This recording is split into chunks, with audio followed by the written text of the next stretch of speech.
2018 में ओडिशा के बलांगीर जिले के पटनागढ़ में सौम्य शेखर साहू और रीमा साहू की शादी हुई थी। सौम्य शेखर बेंगलुरु में एक जापानी इलेक्ट्रॉनिक फर्म में सॉफ्टवेयर इंजीनियर थे। 18 फरवरी 2018 को शादी हुई और 20 फरवरी को रिसेप्शन। इसके बाद 23 फरवरी 2018 को सुबह दो लोग मोटरसाइकिल पर आए, जिन्होंने खुद को एक कुरियर कंपनी का बताया और एक बड़ा सा गिफ्ट बॉक्स सौम्य को दिया। सौम्य उस बॉक्स को किचन में ले गए, जहां उनकी पत्नी रीमा और दादी जमुना देवी भी थीं। जैसे ही सौम्य ने बॉक्स खोला, उसमें जोरदार धमाका हुआ। धमाके से किचन का सारा सामान बिखर गया। सौम्य को सबसे ज्यादा चोटें आईं और उनकी दादी जमुना देवी और रीमा भी गंभीर रूप से घायल हो गईं। तीनों को तुरंत अस्पताल ले जाया गया, जहां डॉक्टरों ने सौम्य और उनकी दादी को मृत घोषित कर दिया। रीमा की हालत गंभीर थी और उनका इलाज चलता रहा। आस पड़ोसियों ने धमाके की आवाज सुनी और मामला पुलिस तक पहुंचा। पुलिस ने घटना स्थल से बम बरामद किया, जिससे यह स्पष्ट हो गया कि यह एक वेडिंग बम था। यह मामला पूरे ओडिशा और राष्ट्रीय मीडिया में सुर्खियां बटोरने लगा, क्योंकि यह अपनी तरह का पहला मामला था। एक महीने तक स्थानीय पुलिस को कोई सुराग नहीं मिला, जिसके बाद यह केस क्राइम ब्रांच को सौंप दिया गया। क्राइम ब्रांच ने नए सिरे से जांच शुरू की। उन्होंने सौम्य और रीमा के परिवारों से बात की, लेकिन किसी तरह की दुश्मनी या वित्तीय विवाद का कोई सबूत नहीं मिला। सौम्य की मां एक कॉलेज में प्रिंसिपल थीं। पुलिस ने 23 फरवरी की घटना से जुड़ी सभी तस्वीरों और सबूतों की फिर से जांच की। पार्सल पर भेजने वाले का नाम R.K. शर्मा लिखा था, लेकिन हैंडराइटिंग अस्पष्ट थी। यह पार्सल छत्तीसगढ़ के रायपुर से भेजा गया था, लेकिन कुरियर कंपनी के पास सीसीटीवी कैमरा नहीं था और भेजने वाले के बारे में कोई जानकारी नहीं मिली। एक महीना बीत जाने के बाद भी क्राइम ब्रांच के हाथ खाली थे। पता चला कि पार्सल एक बस के जरिए रायपुर से पटनागढ़ भेजा गया था, लेकिन उस बस से भी कोई सुराग नहीं मिला। अप्रैल महीने में क्राइम ब्रांच के प्रमुख को एक गुमनाम खत मिला।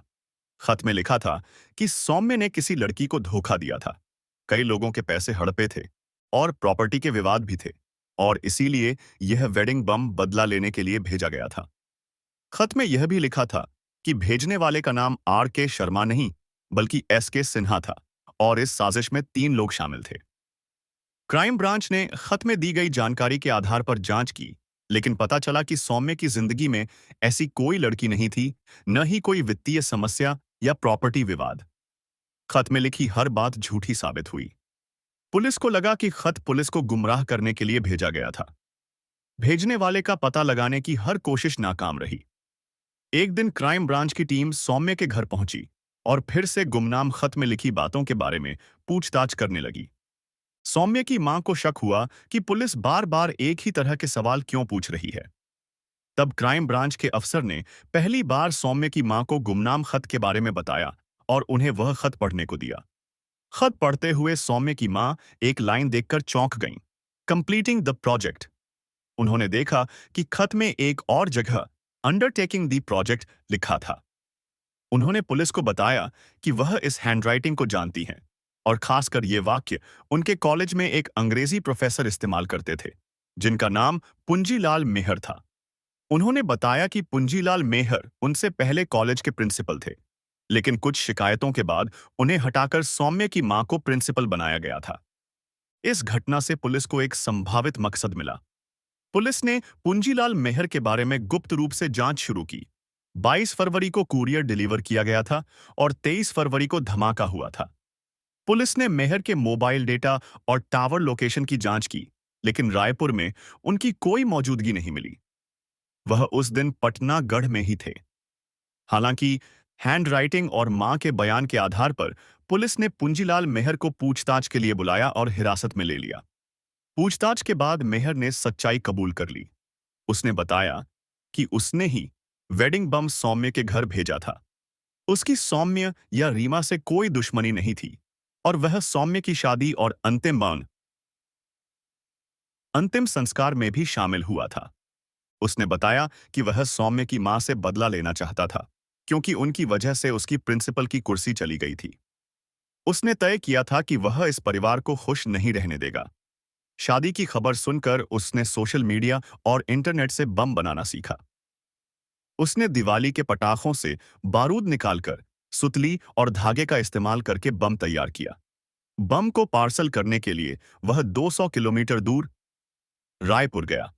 उसने अपना मोबाइल घर पर छोड़ दिया था ताकि लोकेशन ट्रेस न हो सके। उसने बिना टिकट के ट्रेन से यात्रा की ताकि कोई रिकॉर्ड न छूटे। उसने ऐसा पोस्ट ऑफिस चुना जहां सीसीटीवी कैमरा नहीं था। वहां से उसने बम को कुरियर किया और अपने घर लौट आया। केवल एक कुर्सी के बदले एक परिवार को सबक सिखाने के लिए मेहर ने यह जघन्य अपराध किया, जिसमें एक नवविवाहित युवक और उसकी दादी की जान चली गई। शादी के सिर्फ 5 दिन बाद ही वह घर खुशियों से मातम में बदल गया। मेहर की गवाही और गुमनाम खत की हैंडराइटिंग उसके खिलाफ एक अहम सबूत साबित हुए।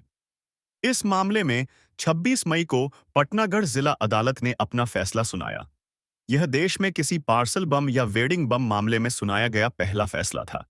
कोर्ट ने पुंजीलाल मेहर को सौम्य और उसकी दादी की हत्या का दोषी मानते हुए उम्र कैद की सजा सुनाई।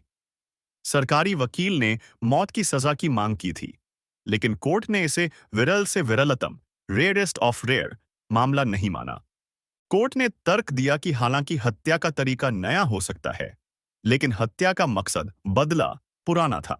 इसी वजह से पुंजीलाल मेहर को ताउम्र कैद की सजा सुनाई गई।